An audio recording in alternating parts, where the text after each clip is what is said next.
We're back with another goof. I did this one on Discord as well. I was streaming it and then I recorded it, which is probably where the beginning of the video went. I'm not actually sure. Anyway, like I said, I just wanted to fill up some sketchbook pages, and for some reason I decided that watercolor would be a good choice for this. It wasn't. Partially because my sketchbook can't really handle it, and partially because I was using a different palette of watercolors at the time. So what wound up happening was, for some reason, this one wouldn't stay even or consistent when I put it into a wash. So it wound up really streaky and splotchy and just kind of unpleasant to work with. And I'm not really sure what was going on, if it was the paints or if I was just mixing it weirdly. I'm not sure.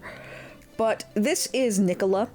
She is another character from Little Beirut. She's one of the main characters.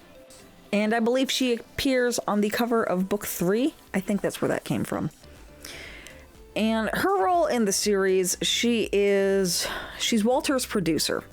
And if you saw an earlier video, Walter used to be called Will, but I have done some changes and changed his name to Walter because initially there was a joke with his name that just didn't scan. I didn't like his original name, so I changed it, and I changed it to Will, and I hated that even more, so now he's Walter. So if there's any confusion there, he just got a name change. But she is Walter's producer, and she's one of his oldest friends. She and he go back to one of his very first stories. They helped one another out. She was trying to get the story, but she was kind of being stonewalled, and then he steals it from her, and in stealing it from her, he kind of helps her get where she was trying to go on her own. So it's this weird kind of somewhere between a symbiotic and a parasitic relationship, I think, where they're both kind of using one another and one another's resources for entirely selfish reasons, which I think makes them a very good fit for one another, because they both have no qualms about being just a little bit terrible to get what they want. So she lets Walter get away with a whole bunch of really nasty stuff, so long as it's not going to get her into any real trouble, is what goes on there. The paints that I'm using, I think these were the Gaudy Deal watercolor paints. I don't know if I unboxed these. I've probably filmed an unboxing, but I've kind of decided to quit including them. They're just not very interesting. They're kind of hard to edit, and you guys seem to like the artwork a little bit better. But I don't know if it was these paints. I'm guessing it was the paper. I'm assuming it was the paper, because I feel like I've used them again since and haven't had the same problem with it. But I've been really struggling to figure out watercolor, and you'll see some newer ones that I've done since this where I've really started to figure something out. And what I've realized the process is, at least for me, is to use really thin washes with hardly any pigment in it and just do multiple layers. And that's been really helpful in getting the color and the consistency that I want. This one was kind of a thicker wash. And then I was doing the same mistake that I made with the Retzko portrait, which I'm pretty sure you guys have seen. I think you guys have seen it. I don't know now. We'll see if you guys have seen it. I need to go check. But I was doing the same thing, making the same mistake, where instead of using a gray wash like I would with my digital art and like I would with my marker art, I was trying to go deeper with saturation rather than using value to do the shading. So what winds up happening is that the shadows are very inconsistent, and the shadows on the dark areas appear much darker than the shadows on her hair or on her muzzle or on her shirt. I think winds up also looking really weird.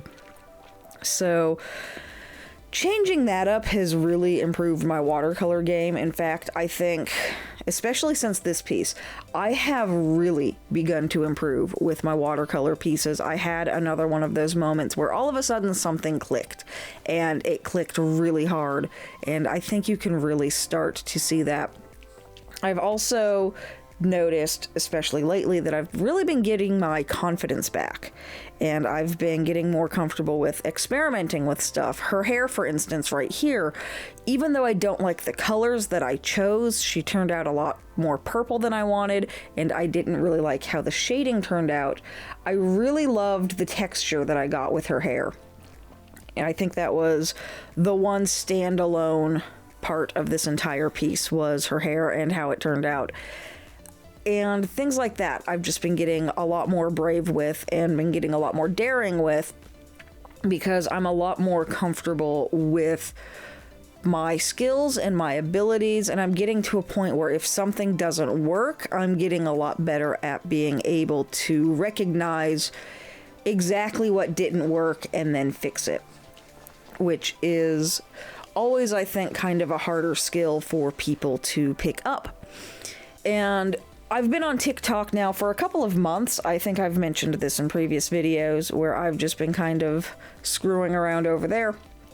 And one thing I've noticed on my videos over on TikTok is that occasionally I will mention that something didn't work out, that this was an art fail, that I didn't like how this turned out, that this could have been better. And every time I do that, I tend to get a lot of really negative feedback. And it's not negative in a way that might typically be seen as negative, but what winds up happening is I will give a self-critique or a self-criticism, directly identify what didn't work about something, what I didn't like about it. And what I get in response is, if this is bad, then what do you call my art? As if people are taking my own self-criticism as an attack against them. And that's something I get an awful lot. I'm not sure what just happened there. There was a big jump. Okay. That's something that I've been getting an awful lot, though, on TikTok whenever I've been posting my art.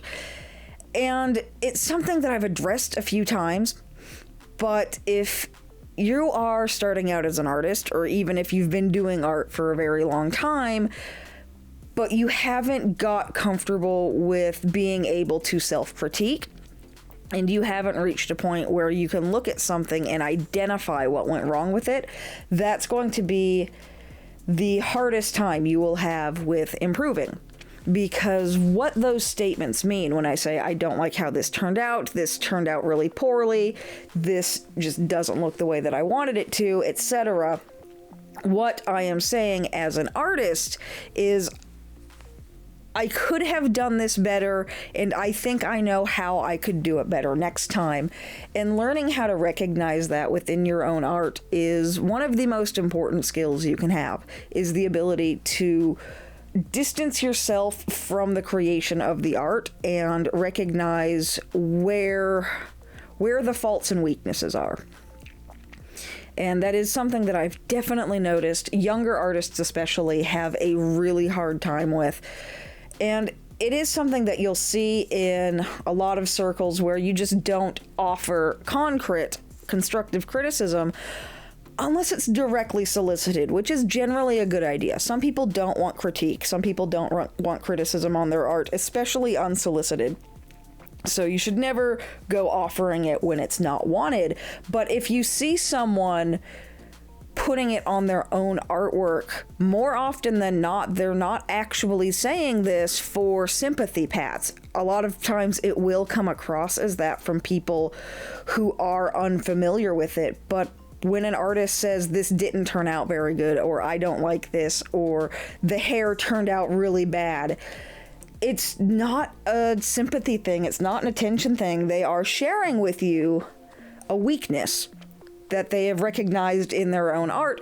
And a lot of people, when they do something that they don't like, they won't post it. So when an artist posts something that they don't like and then they criticize it, a lot of times they are just doing just that. They're putting themselves out. They're putting out what they would consider a very, very vulnerable piece. And then when someone else comes up and says, well, if this is bad, then mine must be terrible. Or another one that I get a lot is, what are you talking about? This is amazing. What you're doing is invalidating the artist's own critique of their own work. You're invalidating their own opinion and their own valuation of the artwork. So that's something that I've been just having a lot of really big peeves with lately. I've been seeing it a lot on my comments, on my videos, and things like that over on TikTok. So this is one that definitely could have come out better. The paint is so splotchy, it smeared a bunch. I really hated the background, and the tape that I was using just completely chewed up the page. I don't know what happened there, but here's Nichola. She's kind of a fun one. Anyway, I'll be doing some more watercolor soon, and I think you'll notice a really big improvement in where I went from this one to the next one.